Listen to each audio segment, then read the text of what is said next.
Hi friends, welcome to Murthy maths and English channel. Friends, subscribe button మీద click చేసి నా ఛానల్ని subscribe చేసుకోండి. అలాగే పక్కన ఉన్న బెల్ ఐకాన్ని క్లిక్ చేయాలి. అలాగే ఆల్ అనే ఆప్షన్ కూడా క్లిక్ చేస్తే నా యూట్యూబ్ వీడియోస్ యొక్క నోటిఫికేషన్స్ అన్నీ మీకు రావడం జరుగుతుంది. ఫ్రేజల్ వెర్బ్స్ సంబంధించి ఫస్ట్ పార్ట్ 1 ఇది. ఈ పార్ట్ 1లో కొన్ని ఫ్రేజల్ వెర్బ్స్ గురించి నేర్చుకుందాం. అయితే ఈ టాపిక్లో ఈ ఫస్ట్ పార్ట్లో 8th క్లాస్ టెక్స్ట్ బుక్లో మనకి 5th లెసను పేజ్ నెంబర్ 80 ఇప్పుడు కొత్తగా ప్రింట్ చేసిన టెక్స్ట్ బుక్ కాకుండా పాత టెక్స్ట్ బుక్ అనమాట, లాస్ట్ ఇది. ఆ టెక్స్ట్ బుక్లో పేజ్ నెంబర్ 80లో మనకి 2 ఫ్రేజల్ వెర్బ్స్ గురించి అక్కడ డిస్కస్ చేయడం జరిగింది. కాబట్టి తప్పనిసరిగా డిఎస్సి టెట్ రాసే వాళ్ళు తప్పనిసరిగా వీటి గురించి నేర్చుకోవడం మంచిది. అవి ఏంటంటే గివ్ ఒకటి, లుక్ ఒకటి. ఆ రెండింటితో వచ్చిన ఫ్రేజల్ వెర్బ్స్ గురించి మనం ఈ వీడియోలో డిస్కస్ చేయబోతున్నాం. ఓకే, ఇప్పుడు ఫ్రేజల్ వెర్బ్ అంటే వెర్బు తర్వాత ప్రపోజిషన్ కలిపి ఉంటుంది ఫ్రేజల్ వెర్బ్. ఓకేనా. నెక్స్ట్ లేదా వెర్బ్ తర్వాత యాడ్ వెర్బ్ అయినా ఉంటుంది. వెర్బు యాడ్ వెర్బ్ కలిపి ఫ్రేజల్ వెర్బ్గా ఏర్పడుతుంది, లేదంటే వెర్బు ప్రిపోజిషన్ కలిపి ఫ్రేజల్ వెర్బ్గా ఏర్పడుతుంది అనమాట. ఓకేనా. ఇక్కడ it gives a meaning different from the meaning of it's parts. అంటే ఫ్రేజల్ వెర్బ్ అనేది డిఫరెంట్ మీనింగ్ ఇస్తుంది. అంటే from the meaning of it's parts అంటే సపోజ్ ఇక్కడ వెర్బ్ ఒకటి ఉంటుంది, ప్రిపోజిషన్ ఉంటుంది. వెర్బ్ అర్థం వేరు, ప్రిపోజిషన్ అర్థం వేరు. కానీ ఈ రెండు కలిపి ఒకే ఫ్రేజల్ వెర్బ్ అయినప్పుడు అర్థం మారిపోద్ది అనమాట. అలాగే ఇక్కడ వెర్బ్ అర్థం వేరు, ఇక్కడ యాడ్ వెర్బ్ అర్థం వేరు. కానీ రెండు కలిపి ఏర్పడిన ఫ్రేజల్ వెర్బ్ మీనింగ్ మాత్రం మారిపోద్ది. ఇందులో ఉండే వేరు పార్ట్లు మీనింగ్లకి డిఫరెంట్ మీనింగ్ని ఇక్కడ ఫ్రేజల్ వెర్బ్ ఇవ్వడం జరుగుతుంది. దానికి లుక్ ప్లస్ ఆఫ్టర్. ఇక్కడ లుక్ అంటే చూడము, ఆఫ్టర్ అంటే తర్వాత. కానీ ఈ రెండు కలిపి ఒక వెర్బు ఒక ప్రిపోజిషన్ కలిపి ఏర్పడిన ఈ ఫ్రేజల్ వెర్బ్ ఏంటి? లుక్ ఆఫ్టర్ అంటే టేక్ కేర్ అని అర్థం. చూడడము తర్వాత మీనింగ్ ఈ రెండు కలిపితే జాగ్రత్తగా, కేర్గా, టేక్ కేర్ అని మీనింగ్ వస్తుంది, మారిపోయింది. Go plus up. గో అంటే వెళ్ళడం, అప్ అంటే పైకి. ఇది ఇక్కడ వెర్బు గో, ఇక్కడ యాడ్ వెర్బ్. కానీ ఈ రెండు కలిపితే గో అప్ అంటే వృద్ధి చెందడం. అంటే సపోజ్ ఏదైనా ఒక రేట్లో ఒక పెట్రోల్ రేట్ పెరిగినా గో అప్ అని అంటాం. సో ఈ రెండు కలిపి ఇక్కడ మీనింగ్ మారిపోయింది. ఈ విధంగా మనకి ఫ్రేజల్ వెర్బ్లో ఉన్న ఇండివిజువల్ పార్ట్లు ఇచ్చిన మీనింగ్ వేరు, టోటల్ ఫ్రేజల్ వెర్బ్ ఇచ్చిన మీనింగ్ సెపరేట్ అని వేరేగాని అర్థం. ఓకేనా. ఈరోజు మనం ఫస్ట్ది గివ్ అనే వెర్బ్తో వచ్చినటువంటి ఫ్రేజల్ వెర్బ్స్ గురించి నేర్చుకుందాం. అయితే 8th క్లాస్ టెక్స్ట్ బుక్లో మనకి గివ్తో ఏమి ఇచ్చిందంటే give up, give in, give out, give away అని 4 మాత్రమే ఇక్కడ ఇవ్వడం జరిగింది. Give up, give in, give out, give away. అవే కాకుండా మనము ఎక్స్ట్రాగా give back, give over, give forth. ఓకేనా. వీటి గురించి మనము ఇంకా డిస్కస్ చేసుకోబోతున్నాం. ఇంకా ఎక్స్ట్రాగా టెక్స్ట్ బుక్లో ఇచ్చిన 4 పాటు ఎక్స్ట్రాగా గివ్తో వచ్చే మనం ఫ్రేజల్ వెర్బ్స్ గురించి ఇక్కడ మనం డిస్కస్ చేయబోతున్నాం. ఓకే, ఒక్కొక్క దాని గురించి మనం ఇప్పుడు నేర్చుకుందాం. గివ్ అప్ అంటే ఏంటంటే స్టాప్ డూయింగ్ సంథింగ్. అంటే ఏదో ఒకటి ఆపడం, ఆపివేయడము లేదా వదిలివేయడము లేదా మానుకోవడము అని అర్థం. అంటే సపోజు క్విట్ ఏ హ్యాబిట్ అంటే ఒక హ్యాబిట్ని ఆపివేయడం. అలాగే ఒక బ్యాడ్ హ్యాబిట్స్ ఉంటే అవి ఆపివేయడం. అలాగే డిస్కంటిన్యూ చేయడం అని అర్థం. ఒక పనిని ఆపివేయడం అంటే ఇక్కడ రెగ్యులర్గా చేస్తున్న పనులు ఆపివేస్తే గివ్ అప్ అని అంటాం. గివ్ అప్ అని చూద్దాం. I feel like giving it up అంటే ఇక్కడ మనకు టెక్స్ట్ బుక్లో ఇచ్చిన ఎగ్జాంపుల్ ఇది. I feel like giving up అంటే గివ్ అప్ అంటే గివ్ అప్ రావడం లేదు. గివెన్, గివింగ్ ఏమైనా రావచ్చు. ఓకేనా, వాటి వెర్బ్ ఫామ్స్తో. అంటే ఇక్కడ నాకు దీనిని వదిలేయాలని నేను భావిస్తున్నాను అర్థం. I feel like giving it up అంటే దీన్ని వదిలేయాలని నేను భావిస్తున్నాను. గివ్ అప్ అంటే వదులుకోవడము, మానుకోవడము, ఆపేయడము మధ్యలో. ఓకేనా. నెక్స్ట్ అండి ఐ గేవ్ అప్ స్మోకింగ్ అంటే స్మోకింగ్ని వదిలేసాను అని అర్థం, లేదా ఆపేసానని. అంటే ఒక హ్యాబిట్ని ఆపేస్తే దాన్ని గేవ్ అప్ అని చెప్పాలి. Gave up. I gave up playing cricket అంటే క్రికెట్ ఆడడాన్ని ఆపేస్తుంటే అతను క్రికెట్ ఎక్కువ ఆడుతుండేవాడు రెగ్యులర్గా, దానిని ఆపేసాడనమాట. అంటే ఆ విధంగా రెగ్యులర్గా జరిగేవాడిని ఆపితే గేవ్ అప్ అని ఉపయోగించాలి. She gave up all her school friends when she went to university. She gave up all her school friends when she went to university. అంటే యూనివర్సిటీకి వెళ్ళగానే స్కూల్ ఫ్రెండ్స్ అందరినీ వదిలేసాడనమాట, పూర్తిగా వదిలేసాడు. అంటే అంతవరకు ఫ్రెండ్స్ అందరూ ఉండేవాడు, ఆ స్కూల్ ఫ్రెండ్స్ అందరితో టచ్ ఉంటే. కానీ యూనివర్సిటీకి వెళ్ళేసరికి మొత్తం స్కూల్ ఫ్రెండ్స్ అందరినీ వదిలేయడం జరిగింది. కాబట్టి గేవ్ అప్ అని ఉపయోగించాలి. నెక్స్ట్ యాక్చువల్గా ఈ సందర్భం కాకుండా ఎక్కువగా బ్యాడ్ హ్యాబిట్స్ని అలాగే రెగ్యులర్గా జరిగే యాక్టివిటీస్ని మధ్యలో ఆపేసి వదిలేసిన, ఓకేనా, వాటిని అటువంటి పనులు చేయడం మానేసిన అలాంటి సందర్భాల్లో గేవ్ అప్ అనే ఉపయోగించాలి. నెక్స్ట్ అండి I gave up all my free time to the project. I gave up all my free time to the project అంటే ప్రాజెక్ట్కి మొత్తం నా టైంని కేటాయిస్తున్నాను అని అర్థం. కేటాయిస్తున్నానని అర్థం. నా టై నా నా యొక్క టైం అంతా కూడా ఆ ప్రాజెక్ట్‌కే నేను నా టైంని వదులుకున్నాను. అంటే నా టైం అంటే ఆ ప్రాజెక్ట్ కోసం నా ఫ్రీ టైం అంతటిని నేను వదులుకున్నాను. నా ఫ్రీ టైం అంతటిని వదులుకున్నాను. అంటే ఓకేనా? ఆ ప్రాజెక్ట్ అంతగా కష్టపడుతున్నానని అర్థం. Gave up. I gave up my seat to A pregnant women. అంటే నేను ప్రెగ్నెంట్ వుమెన్‌కి నా సీట్‌ని వదులుకున్నాను అర్థం. నా సీట్ నేను వదులుకున్నాను అంటే ఆవిడకి ఇచ్చాననమాట అర్థం. గేవ్ అప్ అంటే వదులుకోవడం, మానుకోవడం, మధ్యలో ఆపివేయడము. ఈ విధంగా హ్యాబిచువల్ యాక్షన్స్ అని మధ్యలో ఒక హ్యాబిట్‌ని, బ్యాడ్ హ్యాబిట్‌ని అలాంటి వాటిని అలాగే రెగ్యులర్‌గా ఆడే ఆటలనే వదిలిస్తే అలాంటప్పుడు గేవ్ అప్ అని అనాలి. Gave up smoking, gave up playing cricket ఆ విధంగా ఉపయోగించాలి. నెక్స్ట్ అంటే గివిన్ అనే ఫ్రేజల్ వర్బ్ గురించి చూద్దాం. Give plus in. దీని అర్థం ఏంటంటే సరెండర్ అంటే లొంగిపోవడం, అదే సబ్మిట్ చేయడము. అలాగే యాక్సెప్ట్ డిఫీట్ అంటే తప్పును అంగీకరించడం. సబ్మిట్ ఫర్ జడ్జిమెంట్ అంటే జడ్జిమెంట్కి సబ్మిట్ చేయడం ఏదో ఇన్ఫర్మేషన్. అలాంటి సందర్భాల్లో గివిన్ను ఉపయోగిస్తాం. చూద్దాం. You must give in your examination papers now. నువ్వు తప్పనిసరిగా నీ ఎగ్జామినేషన్ పేపర్స్ని సరెండర్ చేయాలి. ఓకేనా? ఇచ్చేయాలి అని అర్థం. సరెండర్ చేయడం గివిన్. ఓకేనా? This government will not given to terrorism. అంటే ఇక్కడ గవర్నమెంట్ అనేది టెర్రరిజానికి లొంగదు. సరెండర్ అంటే లొంగిపోవడం. సరెండర్ అంటే లొంగిపోవడము లేదా సరెండర్ అనే మీనింగ్ సబ్మిట్ వస్తుంది, అలాగే లొంగిపోవడం మీనింగ్ కూడా వస్తుంది. అంటే సరెండర్ అంటే సమర్పించడము లేదా లొంగిపోవడం కూడా వస్తుంది. అయితే ఇక్కడ the government will not give in to టెర్రరిజంకి గవర్నమెంట్ లొంగిపోదని అర్థం. విల్ నాట్ గివ్ ఇన్ అంటే లొంగిపోదు, సరెండర్ అనే మీనింగ్ వస్తుంది ఇక్కడ. ఓకేనా? Next they gave in when the police surrounded the building. అంటే పోలీసులు బిల్డింగ్ చుట్టుముట్టేసరికి వాళ్ళు లొంగిపోయారు, సరెండర్ అయిపోయారు అని అర్థం. అప్పుడు గేవ్ ఇన్ అని ఉపయోగించాలి. They gave in there complaint to the court. అంటే సబ్మిట్ ఫర్ జడ్జిమెంట్, ఒక జడ్జిమెంట్ కోసం సబ్మిట్ చేసాం అని మీనింగ్ వచ్చినప్పుడు గేవ్ ఇన్ ఉపయోగిస్తాం. ఓకేనా? దే సబ్మిట్ దేర్ కంప్లైంట్ అని అర్థం. They gave in there complaint to the court. అంటే వాళ్ళు కోర్టుకి కంప్లైంట్ని సబ్మిట్ చేశారని అర్థం, వారి యొక్క కంప్లైంట్ని. సో ఆ విధంగా జడ్జిమెంట్ కోసం మనము సబ్మిట్ చేసినప్పుడు ఏదైనా కంప్లైంట్ని గేవ్ ఇన్ అని ఉపయోగిస్తున్న సందర్భంలో. ఇక్కడ చూడండి. After hours of questioning the suspect finally dash. అంటే గంటల కొలది అన్ని క్వశ్చనించి బాగా విచారణ చేసిన తర్వాత ద సస్పెక్ట్ ఫైనల్లీ డాష్ అంటే సరెండర్ అయ్యాడు అని అర్థం. లేదా అతని డిఫీట్ని యాక్సెప్ట్ డిఫీట్ అని అర్థం. అలాంటి సందర్భాలు ఏమవుతాం? గేవ్ ఇన్ గేవ్ ఇన్ జరిగిపోయింది కాబట్టి గేవ్ ఇన్ అంటాం పాస్ట్ టెన్స్. అంటే ఒక డిఫీట్ని ఆడు యాక్సెప్ట్ చేసిన లేదా సరెండర్ అయిపోయినా గేవ్ ఇన్ లేదా గివ్ ఇన్ అనే ఫ్రేజల్ వర్బ్ని ఇక్కడ ఉపయోగించడం జరుగుతుంది. అంటే ప్రెజర్ వల్ల, అంటే ఇక్కడ గివ్ ఇన్ అనేది సరెండర్ అనే మీనింగ్ ఎక్కడ వస్తుందంటే ఒక ప్రెజర్, ఒక ఒత్తిడి వల్ల, లేదా ఒక బాగా ఇబ్బంది పెట్టడం వల్ల సరెండర్ అయిపోతే అలాంటి సందర్భాల్లో దీన్ని గివ్ ఇన్ అని మనం ఉపయోగిస్తాం అనమాట. Next give out, distribute or stop working through age or over use. అలాగే బ్రేక్ డౌన్ లేదా ఫెయిల్. డిస్ట్రిబ్యూట్ చేయడం, గివ్ అవుట్ అంటే డిస్ట్రిబ్యూట్ చేయడం, పంచడం. లేదా స్టాప్ వర్కింగ్, పనిచేయడం ఆగిపోద్ది.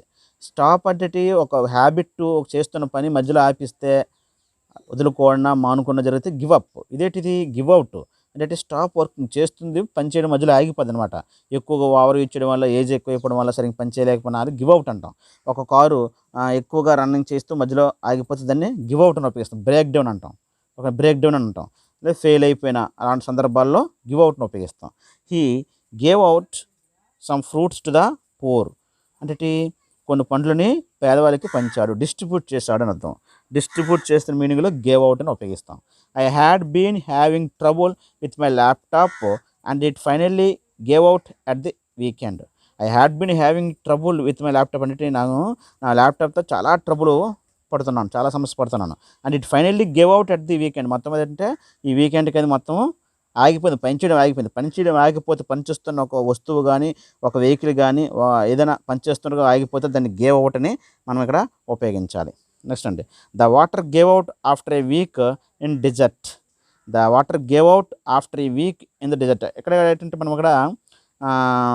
అక్కడ ఏమి ఉండదు అనమాట. ఆఫ్టర్ గేవ్ అంటే వీక్ తర్వాత డెజర్ట్లో అక్కడ ఎటువంటి వాటర్ లేదు అనే సందర్భంలో కూడా గేవ్ అవుట్ని మనము ఉపయోగిస్తాం. అంటే have a have no more of a supply, అంటే అక్కడ ఎటువంటి వాటర్ లేదు సప్లై చేయడానికి అనే సందర్భంలో ఇక్కడ గివ్ అవుట్ను కూడా ఉపయోగిస్తాం అనమాట. The water give out after a week in the dessert, అంటే ఒక వీక్ తర్వాత ఈ డెజర్ట్లో ఎటువంటి వాటర్ లేదు సప్లై చేయడానికి లేదు తాగడానికి అని మీనింగ్లో గివ్ అవుట్ను ఉపయోగిస్తాం. అలాగే ఇక్కడ చూడండి, they gave the names of winners out last night. ఇక్కడ గేవ్ ఇక్కడ ఉంది, ఇక్కడ అవుట్ ఉంది. They gave the names of winners out last night, అంటే లాస్ట్ నైటే ఆ విన్నర్స్ ఎవరో ఆ పేర్లని చెప్పారు అంటే అనౌన్స్ చేశారు. ఇలాగా ఈ పేర్లు అనౌన్స్ చేశారు, విజేతలు ఎవరు అనౌన్స్ చేశారు అని చెప్పినప్పుడు గేవ్ అవుట్ అని చెప్పాలి. Gave out. Next give away అంటే ఇక్కడ ఈ ప్రజల వరకు యొక్క మీనింగ్ ఏంటంటే రివీల్ ఎ సీక్రెట్, అంటే ఆఫెన్ అన్ఇంటెన్షనల్లీ, అంటే తరచుగా అనుకోకుండా సీక్రెట్ని రివీల్ చేయడం, అంటే సీక్రెట్ బయట పెట్టడం. Next distribute something for free, అంటే ఫ్రీగా డిస్ట్రిబ్యూట్ చేయడం.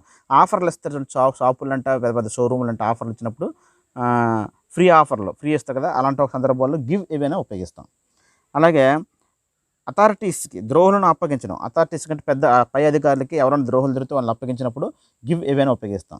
పాత కట్టడాలు కూలిపోయే అవకాశం ఉన్నప్పుడు, సపోజ్ ఒక బ్రిడ్జ్ ఉంది, బ్రిడ్జ్ బాగా పురాతనమైనది, అది కూలిపోయే అవకాశం ఉందనుకుంటే the bridge could be give away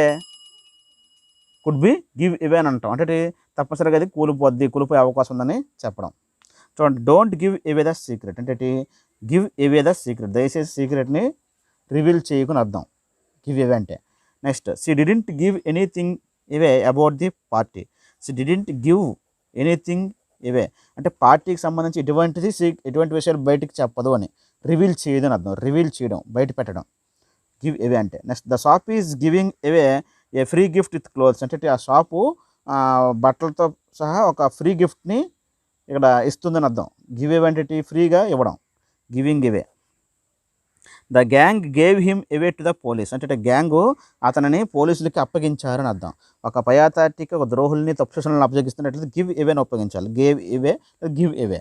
the gang gave him away to the police. In this issue of magazine they are giving away a free DVD, అంటే in this issue of magazine, అంటే magazine issue చేసినప్పుడే ఆ మ్యాగజైన్లో ఒక ఫ్రీగా ఒక DVD పెట్టి ఫ్రీగా ఇస్తున్నారని అర్థం. ఫ్రీగా ఇస్తున్నారు అన్నప్పుడు ఏమో చెప్పాలి, గివ్ అవే లేదా గేవ్ అవే లేదా గివింగ్ అవే ఏదైనా రావచ్చు. నెక్స్ట్ అండి, గివ్ బ్యాక్ అంటే రిటర్న్, తిరిగి ఇచ్చడము, తిరిగి వెనక్కి రావడం, తిరిగి ఇవ్వడం అన్నమాట. I gave the money back to him, నేను అతనికి తిరిగి అమౌంట్ ఇచ్చేస్తున్నాను అర్థం. గేవ్ బ్యాక్, ఇచ్చేసాను అర్థం. Please give the pen to me, please give this pen back to me, అంటే ఆ పెన్ నాకు తిరిగి నాకు ఇచ్చేని అర్థం. Give this pen back to me, give back. అలాగే గివ్ ఫోర్త్ని ఎమిట్ ఆర్ రిలీజ్ సంథింగ్, అంటే ఎమిట్ అంటే బయటికి రావడం అంటే ప్రసరించడం బయటికి, అంటే ఒక పొగ గొట్టంలో నుంచి పైకి వస్తే ఎలా వస్తుంది అలాగే ఒక పువ్వు నుంచి పరిమళం లేదా స్మెల్ అనేది బయటికి అంతా స్ప్రెడ్ అవ్వడం అన్నమాట ఎమిట్ అంటే. Release something. The chimney gave fourth a cloud of grey smoke, అంటే ఆ గ్రే కలర్ ఉన్నట్టు స్మోక్ని ఆ చిమ్నీ బయటికి సిమ్ముతుంది అని అర్థం. Gave forth. The roses give forth a very heavy scent at this time of the year, ప్రతి సంవత్సరం ఈ టైంకి రోజెస్ అనేవి మంచి స్మెల్ని బయటికి విరజల్లుతాయి అని అర్థం. Give fourth. నెక్స్ట్ అక్కడ గివ్ ఓవర్ అంటే stop doing something bad or annoying, అంటే అక్కడ ఏదైనా జరగకూడని సంఘటన జరుగుతున్నా, ఓకేనా, చిరాకు తెప్పించిన కోపం తెప్పించిన సిచ్యువేషన్లో ఏం జరిగినా అలాంటి వాటిని ఆపేయమని చెప్పినప్పుడు గివ్ ఓవర్ అని అంటాం. ఏమంటాం? Give over. అలాగే ఇంట్రెస్ట్ పాస్ ఆన్ రెస్పాన్సిబిలిటీ, అంటే బాధ్యతగా ఏదైనా అప్పగిస్తే గివ్ ఓవర్ అంటాం. గివ్ ఓవర్ అప్పగించడం, ఇంట్రెస్ట్ ఇవి, ఓకేనా. చూద్దాం. They are making a lot of noise so I told them to give over, అక్కడ చాలా నాయిస్ అల్లరి చేస్తున్నారు. సో ఐ టోల్డ్ దెమ్, వాళ్ళకి చెప్పిన ఏమంటే టు గివ్ ఓవర్, దాన్ని ఆపేయమని. అలాంటి సందర్భాల్లో గివ్ ఓవర్ అని అంటాం. అలా కాకుండా మనం చేస్తున్న పనులు మనం ఆపిస్తే గివ్ అప్. వేరే వాళ్ళు చేస్తున్నప్పుడు అదేదైనా చిన్న డిస్టర్బెన్స్గా ఉన్న అలాంటప్పుడు ఆపమని చెప్పినప్పుడు గివ్ ఓవర్ అని చెప్పాలి. We have given the premises over to the new company. We have given the premises అంటే ఆ ప్రిమిసెస్ మొత్తం అంతటిని కూడా న్యూ కంపెనీకి మేము అప్పగించాం బాధ్యతగా. గివ్ ఓవర్, ఓకేనా. వాళ్ళకి అక్కడ కంపెనీ కట్టుకోవడానికి ఆ ప్రిమిసెస్ అక్కడ ఉన్న స్థలాలన్నీ కూడా వాళ్ళకి అప్పగించడం జరిగింది అని, అప్పగించామని. ఆ విధంగా బాధ్యతగా ఇంట్రెస్ట్ అని అర్థం. అప్పగిస్తే ఏమంటారు, గివ్ ఓవర్ అని ఉపయోగిస్తే సందర్భంలో.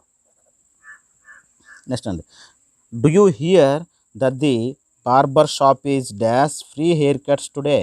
Do you here that the barber shop is dash free haircuts today అంటే ఈరోజు బార్బర్ షాపులు ఈరోజు ఫ్రీగా హెయిర్ కట్ చేస్తారని అనౌన్స్ చేస్తారు కదా, నువ్వు విన్నావా ఆ మాటని. అంటే ఫ్రీగా చేసినప్పుడు ఏమని చెప్పాం మనం ఆల్రెడీ, ఫ్రీగా చేస్తే ఏమని చెప్పాం, గివ్ అవుట్. ఏమన్నా గివ్ అవుట్, దీన్ని గివింగ్ అవుట్ అని అనొచ్చు, గివింగ్ అవుట్. సారీ, ఇక్కడ ఫ్రీగా కదా, ఫ్రీగా మనము ఒక వస్తువుని మనము ఏదైనా ఒక ఆఫర్ ఇచ్చినా ఒక చేసినప్పుడు ఏం చెప్పాం, గివ్ ఇవే కదా, గివ్ అవుట్ కాదు, గివ్ ఇవే.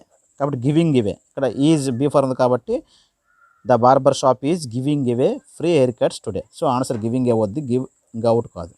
You should just dash yourself dash to your tears అంటే నీ యొక్క కన్నింటిని గివ్ ఓవర్ అంటే అక్కడ ఏదైనా జరుగుతున్న సిచ్యువేషన్ బాగోకపోతే మనము ఆ పండే అని చెప్పినప్పుడు ఏం చెప్పాం, గివ్ ఓవర్ అని చెప్పాం. కాబట్టి give your self over to your tears అంటే నీ యొక్క కన్నింటిని తప్పనిసరిగా ఆపు, ఇప్పుడే ఆపు అని. అక్కడ జరుగుతున్న సిచ్యువేషన్ మనం ఆపమని చెప్పినప్పుడు గివ్ ఓవర్ అని చెప్పాలని చెప్పాం. కాబట్టి గివ్ ఓవర్. కాబట్టి you should just give your self over to your tears అని చెప్పాలి. నెక్స్ట్ అండి, ఇప్పుడు మనము లుక్ అనే ఫ్రేజల్ వెర్బ్, లుక్ అనే వెర్బ్తో వచ్చిన ఫ్రేజల్ వెర్బ్స్ ఏంటో చూద్దాం. మన టెక్స్ట్ బుక్లో ఏమి ఇచ్చారంటే 8th క్లాస్ టెక్స్ట్ బుక్లో పేజ్ నెంబర్ 30లో, పేజ్ నెంబర్ 80లో లుక్ తర్వాత ఆఫ్టర్, లుక్అప్, లుక్ ఇంటూ ఈ మూడింటి గురించి మాత్రం మనకి ఇవ్వడం జరిగింది. కానీ మనము మిగతావి కూడా లుక్తో వచ్చేవన్నీ కూడా ఇక్కడ మనము నేర్చుకోవడం జరుగుతుంది. Look after, look up, look into మాత్రం ఇచ్చాడు. మనకి ఇంకా నేర్చుకుంటాం look at, look up to, look for, అలాగే look down upon, look through, ఇవన్నిటి గురించి మనం డిస్కస్ చేయబోతున్నాం. సో లుక్ ఆఫ్టర్ అంటే టేక్ కేర్ఫుల్లీ అంటే జాగ్రత్తగా చూసుకోవడం. పేరెంట్స్ని జాగ్రత్త చూసుకోవాలి. అలాగే చిన్న పిల్లల్ని వాళ్ళ పేరెంట్స్ బాగా చూసుకోవాలి. ప్రతి ఒక్కరు వాళ్ళ పేరెంట్స్ని జాగ్రత్త చూసుకోవాలి చెప్తాం కదా, టేక్ కేర్ అంటాం కదా, అలాగా. అవే కాకుండా ఏదైనా వస్తువుని జాగ్రత్త కేర్ చూసుకున్న, ఒక జంతువుని టేక్ కేర్గా చూసుకున్న ఆ సందర్భంలో కూడా మనం లుక్ ఆఫ్టర్ ఉపయోగిస్తాం. We should look after our parents. తప్పనిసరిగా మన పేరెంట్స్ని జాగ్రత్తగా చూసుకోవాలంటాం. Every mother should look after her child. తప్పనిసరిగా తన యొక్క చైల్డ్ని జాగ్రత్తగా చూసుకోవాలి. నెక్స్ట్ లుక్అప్ అంటే సెర్చ్ చేయడం అంటే ఎలాగా, రెఫరెన్స్ లేదా కన్సల్ట్ అంటే ఏ బుక్ని రెఫరెన్స్ చేయడం ద్వారా, ఎవరైనా కన్సల్ట్ చేయడం ద్వారా మనం ఒక దాని గురించి సెర్చ్ చేసినట్లయితే, వెతికినట్లయితే, రెఫరెన్స్ బుక్ ద్వారా డిక్షనరీ చూడడము, ఏదైనా బుక్ రెఫర్ చేసి చూడడము, అలాంటి సందర్భాల్లో సెర్చ్ చేస్తే లుక్అప్ అని ఉపయోగిస్తాం. Look up their numbers in the telephone directory అంటే వాళ్ళ యొక్క నెంబర్స్ని టెలిఫోన్ డైరెక్టరీలో ఒకసారి సెర్చ్ చేయని అర్థం. లుక్అప్ అంటే సెర్చ్ అని అర్థం. టెలిఫోన్ డైరెక్టరీ అంటే నెంబర్లన్నీ వరుసగా అందులో చూడడం ఆ నెంబర్ ఎక్కడ ఉందని, అలాగా reference. Could you please look up this word in your dictionary. అంటే దయచేసి నువ్వు ఆ డిక్షనరీలో ఈ వర్డ్ని సెర్చ్ చేయని అర్థం లుక్అప్. ఏదైనా ఒక రెఫరెన్స్, ఒక టెలిఫోన్ డైరెక్టరీలో నెంబర్ చూడడము, ఒక డిక్షనరీలో ఒక పదం చూడడం, ఇలాంటి వచ్చినప్పుడు లుక్అప్ అని చెప్పాలి. లుక్ ఇంటూ అంటే ఇన్వెస్టిగేట్ లేదా ఎంక్వైరీ అంటే విచారణ. లుక్ ఇంటూ విచారణ చేయడం, విచారణ జరపడం. The government setup A working committee to look into the problem. ఆ సమస్య మీద గవర్నమెంట్ ఒక వర్కింగ్ కమిటీని వేసింది. ఆ సమస్య మీద విచారణ జరపడానికి, ఇన్వెస్టిగేట్ చేయడానికి లుక్ ఇంటూ అని చెప్పాలి. So look into the problem of drug abuse. ఆ డ్రగ్కు సంబంధించినటువంటి మాదక ద్రవ్యాలకు సంబంధించిన విషయం మీద ఇన్వెస్టిగేట్ చేయమని, లుక్ ఇంటూ లేదా ఎంక్వైరీ చేయమని. అర్థమైందా? Next the police are looking into the matter. ఆ మ్యాటర్లో పోలీసులు ఇన్వెస్టిగేట్ చేస్తున్నారు లేదా ఎంక్వైరీ చేస్తున్నారని. The police are enquiry the matter లేదా ఇన్వెస్టిగేట్ ద మ్యాటర్. ఆ మ్యాటర్ని ఇన్వెస్టిగేట్ చేస్తున్నారు, విచారణ జరుపుతున్నారు మ్యాటర్ని, లుకింగ్ ఇంటూ అని చెప్పాలి. నెక్స్ట్ లుక్ ఎట్ అంటే వాచ్ కేర్ఫుల్లీ అంటే సీ కేర్ఫుల్లీ. లుక్ ఎట్ అంటే కేర్ఫుల్గా జాగ్రత్తగా చూడడం, పరిశీలించడం అర్థం. Look at the blackboard జాగ్రత్తగా పరిశీలించండి అని అర్థం. Look at. Students look at the question paper. Students ఎప్పుడు కూడా క్వశ్చన్ పేపర్ని జాగ్రత్తగా పరిశీలిస్తారు, ప్రతిదీ చదువుతారు అనమాట. అంటే అక్కడ ఏంటంటే వాచ్ కేర్ఫుల్లీ, సీ కేర్ఫుల్ అని మీనింగ్ వస్తుంది. Look at the question paper. Look at that boat dancing on the waves. Look at చూడండి, that boat dancing on the waves అంటే వేవ్స్ మీద బోట్ ఇలా డాన్స్ చేస్తున్నట్టు అలాగ వెళ్తుంది కదా, దాన్ని చూడండి అంటే బాగా అబ్జర్వ్ చేయండి, ఇది బాగా వాచ్ చేయండి కేర్ఫుల్గా అని చెప్పడం. లుక్ ఎట్ అని అంటాం. Look at the man that he is standing on their. అక్కడ ఎవరో నిలబడి ఉన్నా కదా, అతను ఒకసారి వాచ్ చేయండి, అతను చూడండి అని చెప్పినప్పుడు లుక్ ఎట్ అని చెప్తాం. ఆ విధంగా లుక్ ఎట్ని వాచ్ కేర్ఫుల్, సీ కేర్ఫుల్లీ అని సందర్భంలో ఉపయోగిస్తాం. Look up to. లుక్అప్ టు అంటే రెస్పెక్ట్ లేదా టు అడ్మైర్ సమ్వన్ అంటే ఊహించుకోవడం, ఇంకొకరిలాగా అడ్మైర్ చేసుకోవడం, ఊహించుకోవడం లేదా రెస్పెక్ట్, గౌరవించడం. ఓకేనా. Children should look up to their parents. Lookup to అంటే ఇక్కడ వాళ్ళ పేరెంట్స్ని తప్పనిసరిగా పిల్లలు గౌరవించాలి అని అర్థం, రెస్పెక్ట్ చేయాలి. లుక్అప్ టు అంటే he looks up to his elder brother as a real life hero. Real life హీరోలాగా అతనిని, వాళ్ళ బ్రదర్ని అతను ఊహించుకుంటున్నాడు అడ్మైర్లో. ఓకేనా. ఆ విధంగా అతను గౌరవిస్తున్నాడు, అలా ఊహించుకుంటున్నాడు అని అర్థం లుక్స్ అప్ టు అంటే. ఆ విధ సందర్భాల్లో లుక్స్ అప్ టు అని ఉపయోగిస్తాం. నెక్స్ట్ అండి, లుక్ ఫర్ అంటే ఇటు సెర్చ్ అంటే ఇటు కనబడని దాన్ని సెర్చ్ చేసినట్లయితే లుక్ ఫర్ అంటాం. మన కంటికి కనబడని దాన్ని ఎక్కడ ఉందని వెతికినప్పుడు లుక్ ఫర్ అని అంటాం. I am looking for the key of my car. నా కార్ యొక్క కీ ఎక్కడ ఉందని వెతుకుతున్నాను అని అర్థం looking for. What are you looking for అంటారు ది టేబుల్. టేబుల్ కింద ఏమి నువ్వు వెతుకుతున్నావు అని అర్థం. అంటే ఏదో కనబడలేదు దాన్ని వెతుకుతున్నాను అర్థం లుకింగ్ ఫర్ అంటే. What are you looking for, దేనికోసం వెతుకుతున్నావు అని meaning. What are you looking for అంటే దేనికోసం వెతుకుతున్నావు అని. Next look through. Look through అంటే examine quickly, to read something quickly అంటే వేగంగా చదవడం, క్విక్లీగా చదవడం లుక్ త్రో అంటే. Just look through the files before you proceed further అంటే నువ్వు ఫర్దర్ స్టెప్ తీసుకునే ముందు ఒక్కసారి దాన్ని క్విక్లీగా దాన్ని బాగా ఎగ్జామిన్ చేసి బాగా చదవమని అర్థం. ఓకేనా. లుక్ త్రో అంటే I have looked throw all the files. నేను ఆ అన్ని ఫైల్స్ని క్విక్లీగా చదివాను, రీడ్ చేశాను అని లుక్డ్ త్రో అని అర్థం అది. ఓకేనా. టు రీడ్ సంథింగ్ క్విక్లీ అని అర్థం లుక్డ్ త్రో అంటే. Next look over. Look over అంటే examine carefully, review or check అంటే లుక్ ఓవర్ అంటే కేర్ఫుల్గా ఎగ్జామిన్ చేయడం, పరిశీలించాలి, అలాగే రివ్యూ చేయాలి, చెక్ చేసుకోవాలి, అప్పుడు లుక్ ఓవర్ అంటాం. The judge has to look over the case before giving the verdict. తీర్పు ఇచ్చే ముందు తప్పనిసరిగా ఆ జడ్జి అనేవాడు లుక్ ఓవర్ ది కేసుని బాగా కేర్ఫుల్గా ఎగ్జామిన్ చేయాలి, ఒకసారి రివ్యూ చేసుకొని బాగా బాగా పరిశీలించి అప్పుడు తీర్పు ఇవ్వాలని అర్థమైందా. Look over. Next it will take 5 more days to me to look over this book అంటే ఇక్కడ రివ్యూ చేయడానికి, ఈ బుక్ని రివ్యూ చేయడానికి నాకు 5 days కన్నా ఎక్కువ టైం పడుతుంది అని. రివ్యూ చేయడం అన్నా జాగ్రత్తగా కేర్ఫుల్గా పరిశీలించడము, ఎగ్జామిన్ చేయడము అనే సందర్భంలో లుక్ ఓవర్ అని ఉపయోగిస్తాం. ఇక్కడ రివ్యూ అని మీనింగ్ వస్తుంది. Look down upon. Look down upon అంటే ఇన్సల్ట్ లేదా ఇన్ఫీరియర్ అంటే చిన్నతనంగా, తక్కువగా చూడడం, ఇన్సల్ట్ చేయడం ఆ type. Don't look down upon the poor అంటే పూర్ మీద, అదే పేదవాళ్ళని చిన్న చూపు చూడద్దని అర్థం లుక్ డౌన్ అపాన్ అంటే. అలాగే the rich look down upon the poor. Rich ధనికులు ఇప్పుడు కూడా పేదవారిని చిన్నతనంగానే చూస్తారన్నమాట look down upon. Next look forward to అంటే ఎగ్జైటెడ్ అబౌట్ సంథింగ్, ఏదో దాని గురించి ఎగ్జైట్ అవ్వడం, హోప్ సంథింగ్ పాజిటివ్ జరుగుతుందని దాని గురించి వెయిట్ చేయడము. ఓకేనా. అలాగా ఎగ్జైట్ అబౌట్ సంథింగ్, దాని గురించి ఎగ్జైట్ అవ్వడం లుక్ ఫార్వర్డ్ టు అని. We look forward to our future. మా భవిష్యత్తు కోసం మేము ఎదురు చూడడం look forward to. We look forward to your favourable reply. మీ యొక్క ఫేవరబుల్ రిప్లై కోసం మేము ఎదురు చూస్తున్నాము అంటే దాని గురించి ఎగ్జైట్గా ఉన్నాము, ఏం రిప్లై ఇస్తామని సందర్భంలో లుక్ ఫార్వర్డ్ టు ఉపయోగిస్తాం. I am looking forward to seeing you. నేను చూడడానికి మేము ఎగ్జైట్గా ఉన్నాము, హోప్తో ఉన్నాము అని లుకింగ్ ఫార్వర్డ్ టు. తర్వాత తప్పనిసరి నౌనే రావాలి కాబట్టి అక్కడ ఇంగ్ ఫామ్ ఉపయోగించాలి, వెర్బ్ ఉపయోగించినప్పుడు. లేదా నౌన్ వస్తే పర్లేదు, యువర్ ఫేవరబుల్ రిప్లై ఇదంతా కూడా నౌను. అలాగే అవర్ ఫ్యూచర్ అంతా దాన్ని నౌను. ఇక్కడ సీయింగ్ యూ అనాలి, టు సీ యూ అంటే తప్పు. ఓకేనా. ఎందుకంటే లుకింగ్ ఫార్వర్డ్ టు తర్వాత టూ ఉంది కదా, టూ తర్వాత వెర్బ్ అని వస్తుందని టు సీ యూ అంటే తప్పు. లుకింగ్ ఫార్వర్డ్ టు అంతా కూడా ఒక వర్డ్ కాబట్టి దీని తర్వాత ఇప్పుడు కూడా నౌనే రావాలి. ఓకేనా. నెక్స్ట్ లుక్ అబౌట్ అనేది ఇన్ సెర్చ్ ఆఫ్ అని అర్థం. అంటే మనము లుక్ ఫర్ అంటే కనిపించిందని వెతకడం, అలా కాకుండా మామూలుగా ఎక్కడైనా వాటర్ ఎక్కడ ఉందో చూడడం, ఏది ఎక్కడ ఉందో తెలియకపోతే ఒక అడ్రస్కి వెళ్ళినప్పుడు ఆ ఇల్లు ఎక్కడ ఉందో చూస్తే లుక్ అబౌట్ కూడా ఉపయోగించవచ్చు. Suppose the thirsty cow is looking about water in a pond, అంటే పాండ్లో వాటర్ ఎక్కడ ఉందని మొత్తం చూస్తుంది అనమాట. అలాంటి సందర్భంలో లుకింగ్ అబౌట్ వాడచ్చు. నెక్స్ట్ అండి లుక్ అపాన్ అంటే కన్సిడర్, పరిగణలోకి తీసుకోవడం. లుక్ అపాన్ అంటే కన్సిడర్ చేయడం. I look upon this as my home, దీనిని మా హోమ్ లాగా నేను భావిస్తున్నాను, కన్సిడర్ చేస్తున్నాను, మా హోమ్ లాగా నేను పరిగణిస్తున్నాను అర్థం లుక్ అపాన్.